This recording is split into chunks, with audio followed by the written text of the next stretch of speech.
Philly Debatable, the show that debates the Philly sports topics you're discussing. And away we go. A good afternoon, everybody. It is Philly Debatable here on a Tuesday, a wet and soggy Tuesday here in the Delaware Valley. Today's date is June 27th, 2023. And if you're watching along on our YouTube channel at Fox Sports to Gamble, you're seeing me rock my Wawa Welcome America Hoagie Day. painter's cap. You like that? Yeah, it looks great. Yeah. Plus, I got the DraftKings shirt. I'm ready to go. I'm ready to debate you, John Jansen. Are you ready to go? You look like a walking billboard. There you go. Smart man. This is radio. Yeah. All right. I know you're ready to go. We got 5 topics to discuss. Look into the camera. Question number 1, NBA free agency is coming our way on Friday. We've already seen a couple teams, dip their toes into the water and say, everything feels pretty good here. We're going to speculation running wild. Yeah, there's a lot of speculation. But the question that we have here for number 1 on Philly Debatable, of course, we're bringing it here to Philadelphia. And what are your Sixers expectations come Friday at 6 p.m. when the NBA free agency tips off? I will go first on this one. And just to be honest, it goes 2 ways for me. The first line of thinking is where I've been all along. I just don't expect James Harden to be back in a Sixers uniform. I felt like the Houston Rockets would overspend for him. If you believe some of the things that are being said, it seems like Houston's a little bit more fun for people like James Harden, who like to party a little bit more than versus Philadelphia. I'm a little older these days. I don't get out as much, so I can't really speak to that, but I can understand that Houston's probably a little bit more fun in the colder months, right? And not so much cold down there. But, the basketball sense, this team, from what we saw last year with James Harden, although he did play well in 2 out of those 7 games in the NBA playoffs against the Celtics, just wasn't enough. And then when you look at what he did totality of the season, hey, look, he led the league in assists, and he played really well. But all in all, I just think this is coming down to James Harden, right? I want James Harden back in a 76ers uniform because I want playmakers surrounding Joel Embiid. That's how you win an NBA championship. Just go ahead and look at the Denver Nuggets. That you don't have to go much further than that. But this item or this news, came out in January for a reason, right? James Harden wants to go back to Houston. And all I know is this. Could Daryl Morey work, some magic and possibly do a sign and trade with Houston if that's the case? Possibly. I'm hopeful there. A Fred VanVleet, possibly. I'm hopeful there. There are some names that seem to be cheap, but who knows how it's going to play out, because we know when free agency comes around and these teams have a lot of money to spend, they'll overpay for some of these guys. I'm seeing Josh Hart. Look, Josh Hart played well for the New York Knicks. Josh Hart's a middle-of-the-road player, in my opinion. He shot the ball well from three-point range with the Knicks. I mean, he's not a guy that's going to lead you to a title.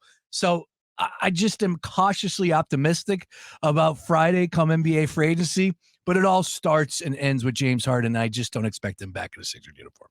Yeah, that's the first order of business, because I think that's the one option that you need back more than anything, because I don't think there are any other options available that are as good as James Harden. So that's number 1. But after that, it becomes what can you do? I know that they can try and trade Tobias Harris, and there should be a market for Tobias Harris with an expiring contract and the type of player that he is. There should be a market there for him. It's just that, are the Sixers going to want to do that? Are they going to be able to find a suitor for Tobias Harris? And after that, who are they going to bring in? What other pieces will they bring in to make their roster better? But if they don't trade Tobias Harris, there's really nothing here for them to do. They already made these kind of moves last year with DeAnthony Melton and Daniel House Jr. I don't even know if they can make moves like that. Everything is just like they did in the NBA draft, getting undrafted free agents and bringing them in just to see maybe if one of them sticks. But look, Friday when it comes around, I'm not expecting the Sixers to do hardly anything. Obviously, James Harden, that needs to get settled. I actually think he does come back to Philadelphia. Okay. But outside of that, can they trade Tobias Harris? And if not, then really they can't do much. I think Houston ponies up and gives him a little bit more money than what he'll get here in Philadelphia. And, of course, why not? As I said, things are a little bit more fun down there. That would be a H-Town. bleak outlook for the Sixers if they lose. Well, then you go ahead and replace him. Like I said, now you have some money to spend. And I know Van Fleet could be catching up to 170, 175, I believe, if he signs with another team other than the Raptors. And if he signs with Toronto, I think it's something around like 220, 225. So I don't really fully expect him to bounce, but he's a name that's been discussed. Again, there are a couple good players out there. But at the end of the day, we want playmakers, difference makers, and I'm just not so sure that they're going to wind up around Joel Embiid. And Damian Lillard, please. Yeah. All right. Question number 2. Let's talk about Big Dame here. And it's kind of gone full circle with Damian Lillard, right? Where about 1 million times it's gone full circle. Yeah, every year it's the same old song and dance. But is it though? Because this year was one of his best years, if not the best year in the NBA. He's played every season for the Portland Trailblazers. I'll go down the list, but I'll start with you on this one. Question number 2, is Damian Lillard worth all the hype? Yeah, he is worth all the hype. Now, I think it's more annoying than anything. I think we just want a decision to be made. So I think it's the annoyance of the full circle thing and going back and forth between whether or not he is leaving, why he would want to leave, why he would want to stay, who he would go to, the name of the teams that he would go to, all of that. It's gotten really annoying. But yeah, as you just said, he had the best year of his entire career, the best true shooting percentage of his entire career, the most, I think, points per game in his entire career. Yep. He was the best version of Damian Lillard we ever have seen. So it's not like James Harden going from Brooklyn to the Sixers and you're getting this kind of washed down version of James Harden, albeit very good. You are still getting in his prime, in his best basketball years, Damian Lillard. That is a big deal. It's a difference. I think we can split the difference here. Yes, it's annoying, but when it does happen and whenever this gets settled, whether he stays or not in Portland, that this is a big deal no matter what, and it's going to change the pretty much projections of any team that gets him next season. I think you can make the case that he is the greatest Trailblazer of all time. I think Clyde Drexler is definitely up there. I think Damian Lillard is number 1. And of course, the most important categories as far as points are concerned, you go down the list, the minutes, all that good stuff. Damian Lillard is 1, if not 2, 3, whatever. Made the playoffs 8 times since he's been with that organization. It's all that he knows is the Portland Trailblazers. Is he worth the hype to answer this question? Absolutely he is. He's a difference maker. You just pointed out 32 points per game last season. He's only 32 years old. He's in his prime. For me, it comes down to legacy. Dame, what are you trying to do here? You're not winning an NBA championship in Portland. You're just not going to. You just look what they had to do as far as the draft is concerned. Scoot's a really good player, but he's going to take some time to groom. They got some young guns up there. You got to like what they're building. But all in all, to win an NBA championship, I just don't see that happening in his cards right now or even for years to come, maybe next year, year after that. So for me, it's about legacy. He needs to get the hell out of the West, come on down to the East. Love to say the Sixers, but that's a pipe dream. They have nothing to get him. Of course, it's the Miami Heat. Now, he's out there on Instagram Live playing Will Smith. I'm going to Miami. He's loving the attention. He's loving the drama that he's building up.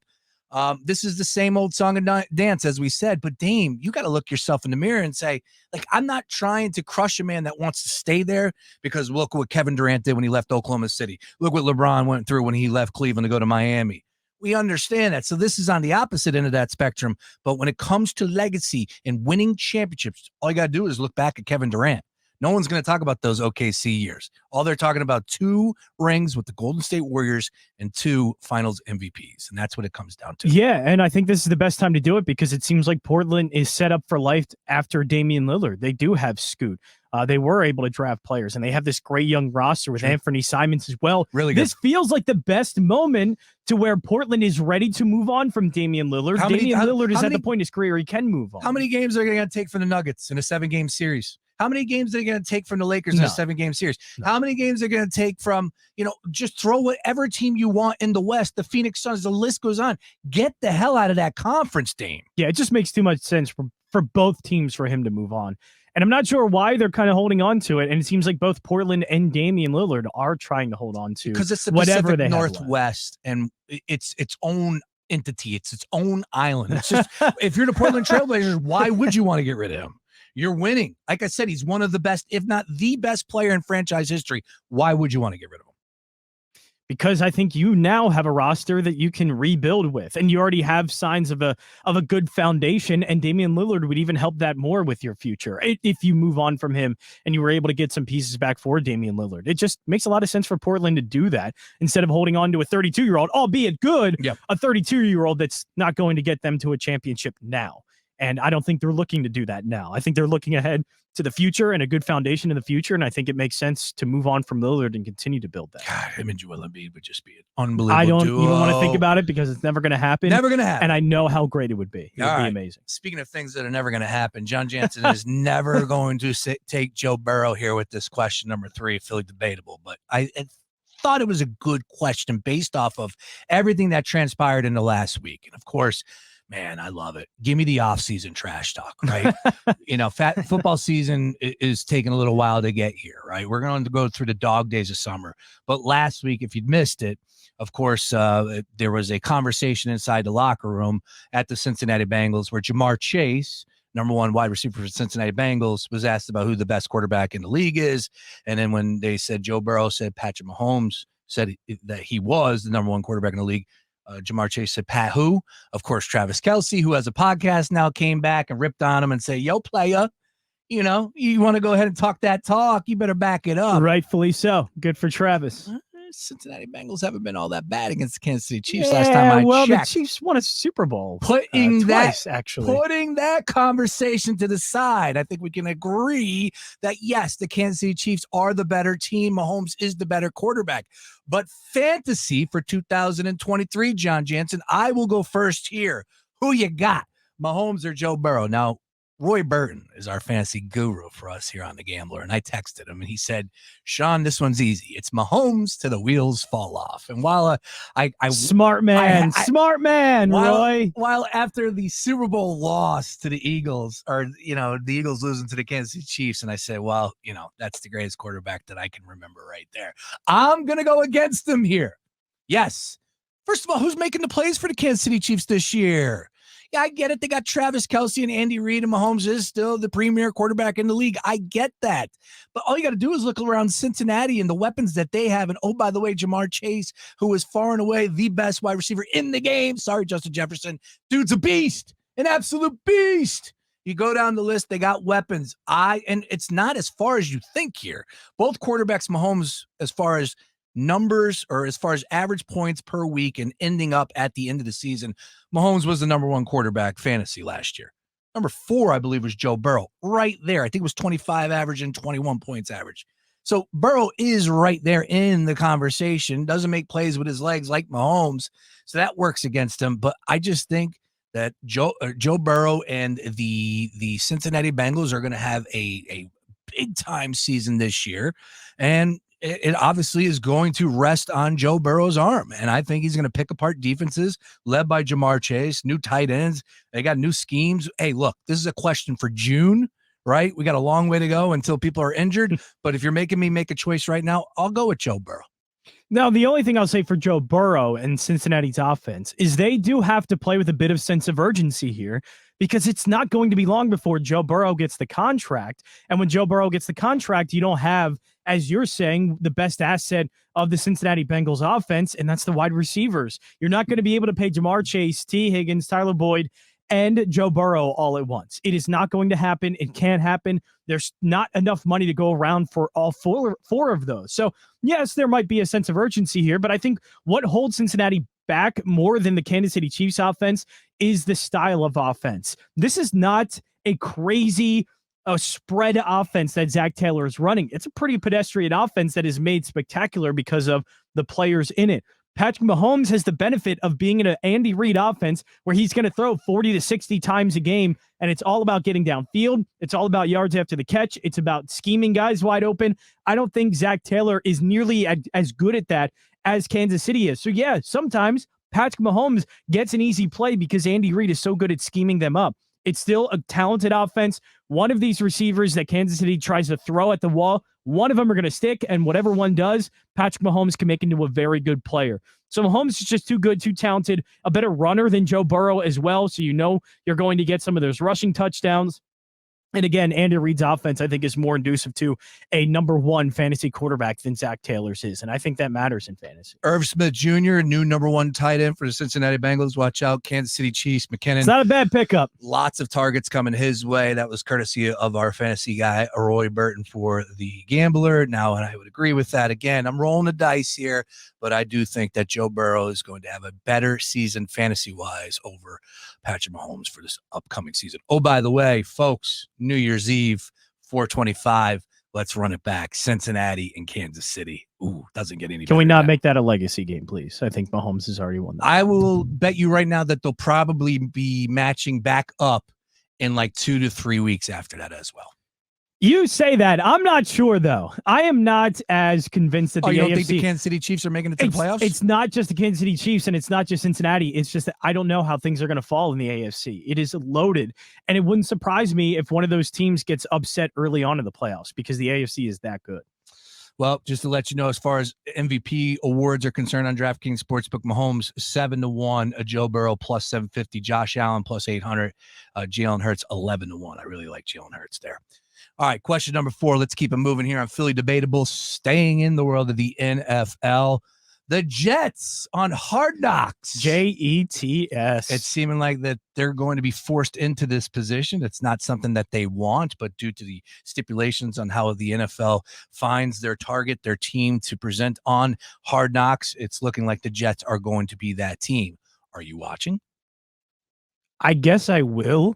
I have a feeling it's going to get annoying after a while, though. I have a feeling we're going to get annoyed by Aaron Rodgers. Well, Hard Knocks doesn't get annoying. It does, but come on. Aaron Rodgers has been in front of cameras relentlessly lately. Yep. We have heard the Aaron Rodgers discussion relentlessly lately.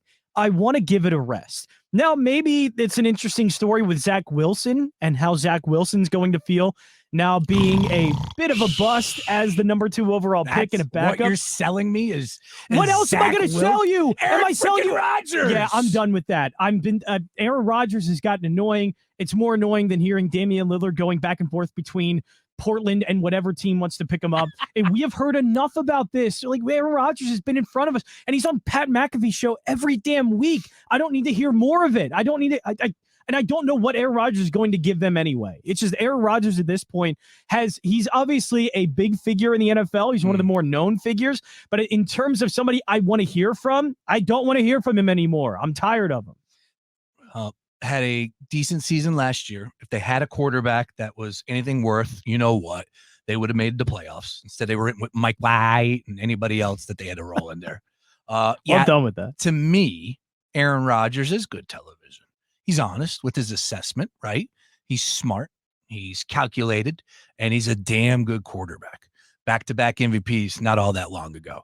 This is a team with some of the highest expectations in the league. So I want to see how they go about that. And if you're a Jets fan, you should want this. And if you're a Jets player, let's go. This is why you play in New York. This is the big time. The lights are shining the brightest. The expectations are there. You got Rodgers.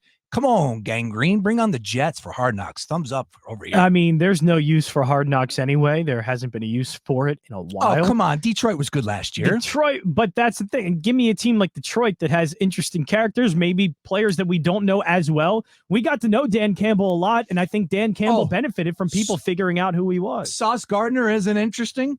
Sauce Gardner is interesting. All right. I'll say that. But he's worth the price of admission alone. I mean, but what are they going to do? Take us on Aaron Rodgers ayahuasca trips? I don't know what we're going to get out of this. And I have a feeling we're not going to get much. And by the way, New York's a market. We already know everything about New York. Detroit's one of those lesser known markets. I have to say lesser known, but it's a team we don't pay a lot of attention to because they stink. Jared Goff was interesting then. Again, we got to learn more about Dan Campbell other than the guy that bites off kneecaps and drinks like 100 ounces of Starbucks every day. We get to learn more about Dan Campbell. I feel like we already know everything about the New York Jets and these players. All right. I'm thumbs up on that. Bring it on. Thumbs down. All right, question number 5, Philly Debatable. We will close up shop with this one, and this happened last week. NBA draft is on Thursday, if I'm not mistaken. And, yeah, this is something that kind of slipped under the cracks, I believe, right? I guess the media, anybody paying attention? Hello? Because if this happened in Philadelphia, for crying out loud, we're still hearing about Donovan McNabb. Still over 2 decades ago. And we're still hearing about booing on draft day. Yet nobody's saying anything about those bum Charlotte Hornet fans who were just relentless at their party on draft night when Brandon Miller's name was called out with pick number 2 for the Charlotte Hornets.